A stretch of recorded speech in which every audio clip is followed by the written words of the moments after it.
పండగ వస్తేనో ఏదైనా పెళ్ళి వస్తేనో వాళ్ళకు ఒక కేక్ పంపిస్తే on a friendly note, personal గా బిటర్నెస్ ఉండకూడదు, అందరం ఫ్రెండ్లీగా ప్రజల కోసం పని చేయాలి అన్నది కాన్సెప్ట్. ఇప్పుడు కూడా చంద్రబాబు గారిని పెళ్లికి మాత్రమే పిలవడానికి వచ్చాము. ఇది పొలిటికల్ కానే కాదు. చంద్రబాబు గారు ఒక తెలుగుదేశం పార్టీకి నాయకుడు, నేను కాంగ్రెస్ పార్టీలో ఒక కార్యకర్తను.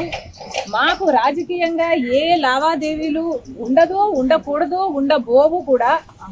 రాజశేఖర రెడ్డి గారు కూడా తన సొంత పిల్లల పెళ్లిలకు కూడా చంద్రబాబు గారిని ఇన్వైట్ చేయడం జరిగింది. చంద్రబాబు గారు కూడా రావటం జరిగింది, మమ్మల్ని ఆశీర్వదించడం జరిగింది. ఇదేమి వింత కాదు, విచిత్రం కాదు. సో దీన్ని ఒక ఫ్రెండ్లీ ఎన్వైరన్మెంట్ తో చూస్తే అందరికి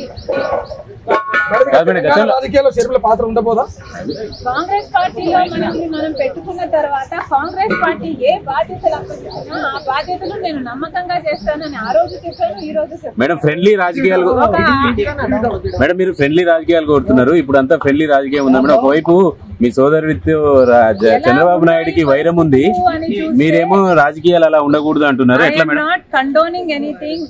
ఇలా ఉన్నాయి రాజకీయాలు అని నేను మీకు చెప్పనవసరం లేదు, మీ అందరు కూడా చూస్తున్నారు. కానీ ఫ్రెండ్లీగా ఉండాలి. మనం అందరము కూడా ప్రజల కోసం ఉన్నాం. ఏ వేదిక అన్నది ప్రజలకు తెలుసు. ఏ ప్లాట్ఫామ్ ని మనం ఎంచుకున్నా, ఏ పార్టీని మనం ఎంచుకున్నా ఉన్నది మాత్రం ప్రజల కోసం.